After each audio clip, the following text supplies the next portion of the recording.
as we move to this section of the webinar, I would like to ask you about um, a type of cognitive bias that is called the confirmation bias. The confirmation bias.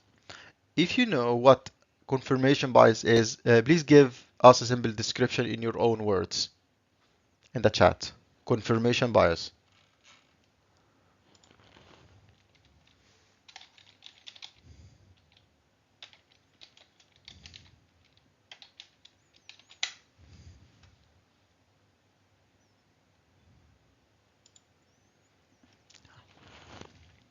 Understanding. Mhm. So, okay. So the confirmation bias is a tendency to search for or interpret and remember information in a way that confirms one's pre-existing belief or hypothesis. Um, so it's basically something that's not very positive. It's a negative thing that you tend to think of a solution or causes of a specific problem using your previous tendency or prior knowledge without or assumptions without really understanding the actual situation or the actual problem that you're trying to solve. So that this cognitive bias can significantly impact problem solving and root cause analysis. So let me give you an example.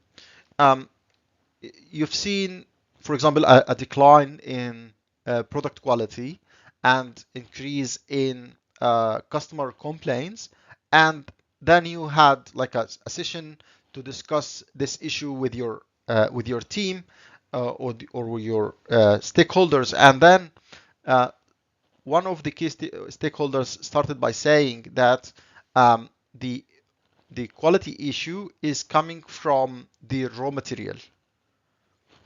And another one suggested that the issue is coming from the supplier of this raw material. And the third one said it's coming from the packaging of the raw material.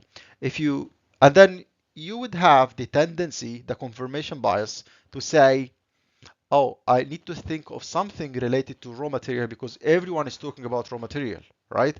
Which is a kind of a confirmation bias. You try to confirm what they say without actually trying to identify the actual problem, right? So uh, the confirmation bias leads to narrowing focus. It leads individuals to focus only on evidence that support their initial assumptions, ignoring the contradictory data. Also, it can result in biased data interpretation, leading to incorrect conclusions. Also, it prevents the consideration of alternative solutions or perspective, limiting creative problem solving. Also, it re-emphasizes existing misconceptions, making it difficult to identify the true root cause of a problem. So, understanding and mitigating confirmation bias is crucial for effective problem solving and accurate root cause analysis. This is why, from my perspective, I see this tool, the Fishbone diagram, as one of the most important tools, even though it is simple, but it's also powerful because it protects you from falling into different biases. And it allows you to explore all the different dimensions related to a specific problem. So let's see how this is achieved using the fishbone diagram. So fishbone diagram shows in a graphical way the potential causes and their categories and the effect. It's crucial for understanding and addressing issues effectively. The diagram is a powerful tool for visualizing and analyzing the root cause of problems, enabling us to implement effective solutions. So basically, the beauty of the fishbone diagram and what and it can be called also Ishikawa diagram because Mr. Kaoru Ishikawa that we mentioned earlier today is the one who developed it. So the cause and effect or the fishbone diagram or Ishikawa diagram, they are basically saying the same thing about the same diagram. So basically, when we have an issue, like for example, quality issue, Before we start identifying causes, we start by identifying the potential categories of our causes. So before we talk about the issues related to material, we need to ask ourselves what are the categories of causes that we can think of before starting to identify the actual causes. So for example, we would identify the material causes related to material, category, another category for work methods, another category for measurement, another category for environment, and so on and so forth. Before we start talking about the actual issues related to environment, the actual issues related to measurement, and so on and so forth. So that when you do your analysis, or so before you do your identification of causes, if you see all of your causes are around material, you know that you're doing something wrong because you're ignoring all the other categories of factors. This is why the fishbone diagram is a very nice tool in order to prevent us from falling into this trap of confirmation bias. So how do we do it? Let us first go through the basic steps, and then we'll give you an example. So uh, we have 5 steps in order to draw the fishbone diagram. The first is to identify the effect or the problem. What is the problem on our hand, and what is the or what is the opportunity? Then you need to write the effect on the right hand side, and and um, left to right arrow. So we'll have a left to right arrow and then the effect. And then you add the measure categories of causes. And the measure categories of causes can be anything. So um, you might have read about or heard about the 5M plus E, which is man, machine, method, material, measurement, and environment. These are, you can say, like best practice or um, um, standard categories, but you don't need to follow these categories. So if you were not able to come up with a specific category that is related to your problem, you can use those: man, machine, method, material, measurement, and environment. This is can be called the 5M plus E. But you can use the categories that are relevant to your problem on hand. So for example, if we have a problem related to, for example, training, you can say, okay, so the categories can be the training material, the coach, the trainee, for example, okay, or the environment of the training or the venue. So this could be the category, the categories, and then you can talk about the causes related to or the issues related to each category of those. Okay, so in each category you need to brainstorm all possible causes and the sub causes under each category. Okay, and the fifth step would be to use the 5Y to dig deeper into the key causes. So let us see an example here. So first we will identify the effect. So we have a wobble problem, and uh, then we will draw this left to right arrow. Next, we will identify the causes categories. So for example, we have the inspection, the G register, the tools, the F register, and the assembly. And under each of these causes, category of causes, then we will identify, for example, the measurement. Okay, so what are the causes related to measurement, the measuring standard, and so on and so forth. And using this diagram in this way, it will enable you to um, identify all the potential causes uh, without ignoring any of the categories as you go along. It can go more complex than this, so we have here another example.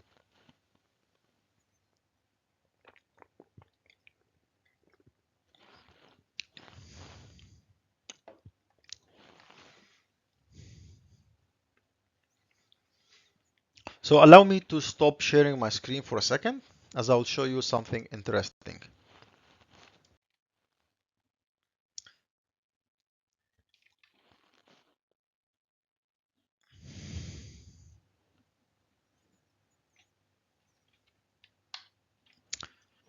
So here are some key benefits of using the fishbone diagram. The first is it's an educational tool that helps everyone understand the problem. The second is it documents all the potential causes in one place. It guides the discussion and helps team focus on the root causes. And it can be used for any problem, whether it is related to quality, cost, delivery, safety, or morale. So it's a comprehensive tool.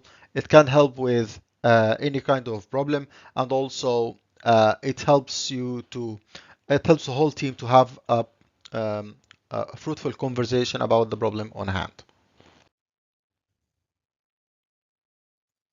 Hmm. Yeah, drill down.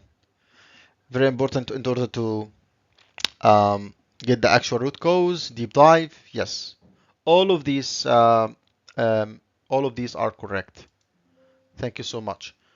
So, the five whys technique involves consistently asking why whenever a problem arises, aiming to get beyond surface level symptoms and identify the underlying causes. The idea is to keep asking why until you reach the root cause of a problem. It's not about asking exactly 5 times. It's about digging deep enough to find the real issue.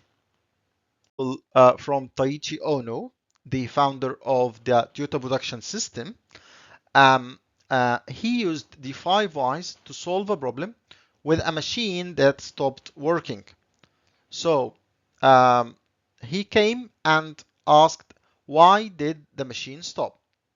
And the answer was because there was an overload. Then he said, okay, why we had an overload? Um, so the answer was the bearing was not lubricated. And then uh, he asked why the bearing is not lubricated. He said because the pump wasn't, and the answer was because the pump wasn't working. And then he asked again why the pump wasn't working. And the answer was because the shaft was worn out. And he then asked again why the shaft was worn out. And the answer was because there was no strainer and the metal scraps got in. So the issue was a worn shaft, and the cause for it because there was metal scraps coming in. And then he asked why the scrap went in, and it was because an absence of a strainer. So there was a strainer that should be there, and it was absent, allowing the metal scraps to enter. Imagine that um, the maintenance engineer or Mr. Taichi Ono stopped at any one of those issues. Could happen? What could happen is that the problem can be solved um, from the surface by providing superficial causes or superficial solutions, but at the same time, no, without solving the actual problem, because anyway the cause is still there. We didn't solve the actual root cause, right? So this is why the 5 whys or why technique is really important. Um, Many teams simply go through the motion, asking 5 whys without truly understanding the underlying issue. So this superficial approach leads to ineffective solution and a waste of time. To truly solve any problem, you must go beyond the surface and delve into the underlying causes. This method teaches us the importance of deep thinking, and understanding of the interconnectedness of processes. By identifying the root causes, we can implement lasting solutions that can prevent the problem from occurring. If you could notice in the previous example, asking why continuously led to understanding the system that is controlling the effect on hand. So it led us to understand what are the components of the machine that led to this issue. So this is why the 5 whys are important, because it leads you to understand the system that is leading to the issue on hand. Um, so the how do you know if you are doing the 5 why analysis and it was success in an appropriate way and it was successful? One way to think of it is as follows. If it leads to understanding of the key parameters affecting the symptoms and a change in the controlling parameters, you have found the root cause. For example, if you fix the strainer in this machine, the problem shouldn't be happening again. Also, you will really know, look, this is theoretically, but practically, you will really know if the analysis was correct by trying your solution and checking the results over time. Again, referring back to the plan, do, check, act cycle, the BDCA cycle. So whatever solution you come up with, you have to test it out and see the actual results over time.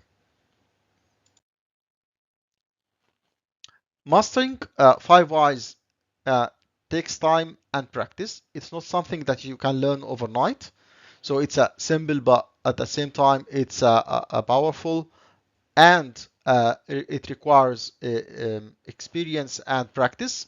Uh, but with training and hands-on experience, you can improve your problem-solving skills and achieve better results.